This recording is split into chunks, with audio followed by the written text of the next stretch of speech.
Bienvenidos una vez más a La Hora del Octágono, el podcast oficial de MMA Hispania, y en el que durante los próximos minutos hablaremos de los resultados de UFC Fort Lauderdale y Bellator 220.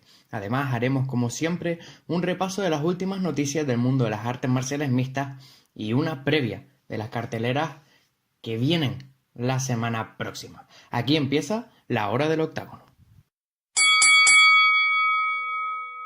¿Por dónde empezamos? Pues por la cartelera que tuvo dos títulos en juego anoche, y es que Rory MacDonald logró defender su título del peso welter al igual que Ilima Lei Macfarlane en Bellator 220. Pero ¿qué pudimos ver en esa cartelera?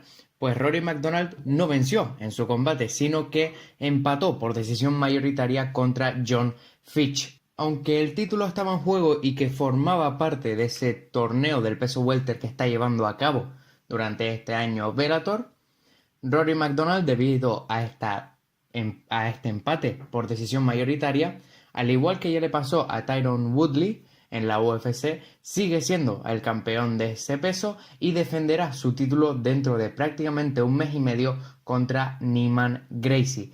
Pero lo más interesante de ese combate, sin duda alguna, fueron las declaraciones de MacDonald después del combate, diciendo que no sentía ese mismo instinto asesino, que ya no era el mismo luchador que antes y que tendría que evaluar su futuro. Aún así, después en la rueda de prensa con los medios de comunicación, sí que dijo que iba a pelear contra Neiman y que eso era lo que había sentido justo después del combate.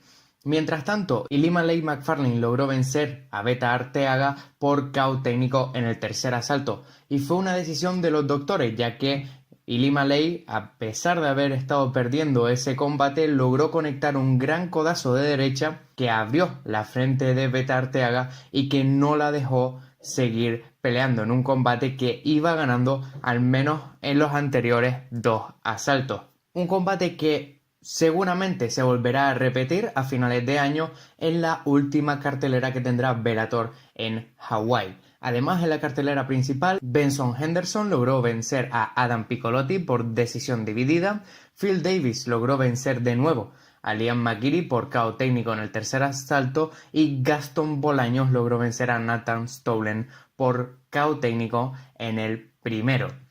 Bellator regresará la semana que viene con Bellator Birmingham, pero analizaremos esa cartelera en la última parte del programa. Mientras tanto, nos vamos a Sunrise, nos vamos a Florida y nos vamos con la UFC. Y es que en el combate estelar de la noche, Jack Hermansson logró vencer a Jacare Souza por decisión unánime. Un combate en el que Hermansson demostró que había madurado muchísimo en estos últimos años, que su victoria ante David Branch hace prácticamente un mes no fue fruto de un error de Branch, sino que ha ido mejorando tanto que ahora se encuentra en la cima de la división. Tendremos que ver dónde lo posiciona la UFC en sus rankings oficiales a partir de mañana, pero sin duda se ha convertido en uno de los principales contendientes de la división. Además, en la cartelera, Greg Hardy logró vencer a Dmitry Smolyakov por KO técnico en el primer asalto, obteniendo así su primera victoria en la UFC. Recordamos que en su anterior combate perdió por descalificación después de haber conectado un rodillazo ilegal. Es cierto que su rival no era uno de los más importantes ni de los mejores, a pesar de haber tenido más de 10 combates como profesional, pero Greg Hardy tiene que empezar a tener más tiempo en el octágono, más experiencia, y así es como mejorará y avanzará en esa división del peso completo. Además, en la cartelera, Mike Perry logró vencer a Alex Oliveira en uno de los combates más interesantes de la noche. Glover Teixeira logró vencer a Ion Cutelaba por sumisión. Impresionante mataleón en el segundo asalto en un combate que iba perdiendo y que en el segundo asalto logró reponerse, logró obtener la espalda y la finalización. Y además, en esa cartelera, Cory Sandhagen logró vencer a John Lineker por decisión dividida. Además, Roosevelt Roberts logró vencer a Thomas Clifford también por decisión unánime. Dos carteleras que sin duda fueron muy interesantes, con grandes nombres que cubrían, yo creo que todas las divisiones, y unos combates que, a pesar de no tener esa gran atracción, no tener ese combate entre Jacare y Romero de nuevo, sí que hizo más para la división de lo que podría haber hecho ese combate y avanzó a un nuevo luchador como es Jack Hermansson. Pero, ¿cuáles han sido las noticias más importantes de esta semana en el mundo de las artes marciales mixtas? Pues principalmente que Dana White, el presidente de la UFC, que ya llevaba un par de años desde el combate entre Conor McGregor y Floyd Mayweather, anunciando que iba a entrar en el mundo del boxeo, al mundo de la promoción del mismo, ha dicho que después de verano es cuando se iban a ver todos sus movimientos. Desde un primer momento Dana White ha estado vinculado al boxeo, incluso antes de introducirse en las artes marciales mixtas, pero es ahora cuando quiere ir poco a poco entrando en este mundo. En una entrevista con CNN aseguró que no le gustaba cómo estaban haciendo las cosas y que los mejores luchadores del boxeo ahora, con sus nuevos acuerdos televisivos, no se estaban enfrentando. Destacó el trío de Wilder, Fury y Joshua y aseguró que esos tíos podrían pelear entre ellos. White terminó la entrevista asegurando que haría todos sus movimientos en el boxeo después de verano y que sería cuando se empiecen a ver esos movimientos por parte de Zuffa Boxing. Veremos cuáles son sus adquisiciones para esa compañía y veremos qué impacto puede tener en el mundo del boxeo. Pero pasamos a otro tema y volvemos al tema del dopaje, y es que prácticamente todas las semanas tenemos una noticia de la agencia antidopaje de la UFC, USADA, y es que esta semana ha anunciado que 4 luchadores, entre ellos Sean O'Malley, Nico Montaño, además de Augusto Méndez y Marvin Vettori, han sido suspendidos todos durante 6 meses por haber dado positivo por ostarina. Todos los luchadores tenían rastros mínimos de la sustancia en sus pruebas antidopaje y tras haber sido estudiado el caso por la agencia antidopaje de la UFC, se ha determinado que se debe a una contaminación de un suplemento, y USADA emitió un comunicado diciendo que no habían encontrado ningún indicio, ninguna evidencia de un uso intencionado de esta sustancia en los 4 casos, y muchos de los luchadores ya podrán regresar al octágono de forma inmediata, como es el caso de Sean O'Malley, que ya tiene su siguiente combate en UFC 239.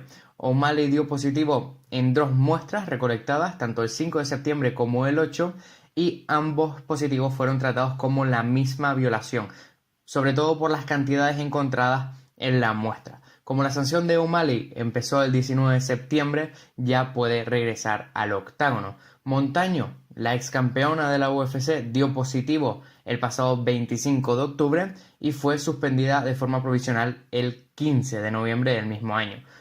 Montaño podría regresar al octágono a partir del 15 de mayo. Y por su parte, Marvin Vettori, que es el último de los 4 luchadores que sigue en la UFC, también ha dado positivo por esta sustancia y puede regresar al octágono de inmediato. Y no nos movemos de este tópico de los positivos, porque también otro de los luchadores de la UFC, Paulo Costa, ha sido suspendido durante 6 meses por dopaje. Este también puede regresar de forma inmediata al octágono de la UFC, pero en esta ocasión ha sido suspendido por un procedimiento y no por una sustancia. Y es que el luchador brasileño ha empleado en más de una ocasión inyecciones de forma intravenosa para su supuesta rehidratación. La UFC lo tiene en su lista negra, ya que pueden ser usadas para mejorar el rendimiento incrementando los niveles de plasma, para enmascarar el uso de alguna sustancia prohibida o incluso para cambiar factores del pasaporte biológico de un deportista. Según Costa, en declaraciones para MMA Fighting, aseguró que no se usaba para cubrir el uso de una sustancia prohibida, sino que simplemente era para rehidratarse tras 2 cortes de peso, tanto en UFC 212 en Río de Janeiro como en UFC 217. Ambas comisiones atléticas, tanto la Comisión Atlética Brasileña como la de Nueva York, le han impuesto multas correspondientes a 1/3 de lo que ganó esa noche, y Costa ya puede regresar al octágono. Aún así, sigue esperando o un rival.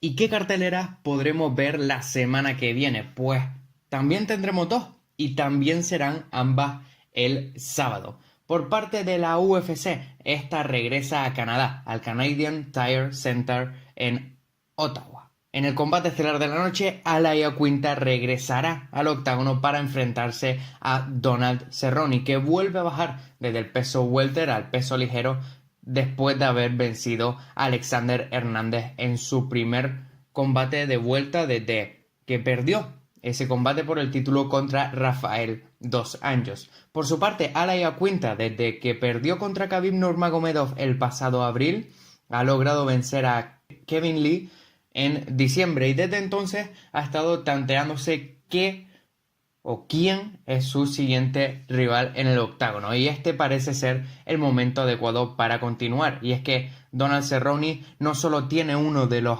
nombres más importantes, sea la división en la que sea, sino que también tiene uno de los activos más atractivos para pelear. Dos luchadores que pueden conseguir el noqueo en cualquier instante, dos luchadores que también tienen una base de wrestling muy poderosa y que la principal diferencia en este combate será sobre todo tanto las patadas de Donald Cerrone como los crochets de Al Iaquinta y la experiencia de Cerrone, que será clave si se quiere alzar con la victoria en este combate estelar de la noche.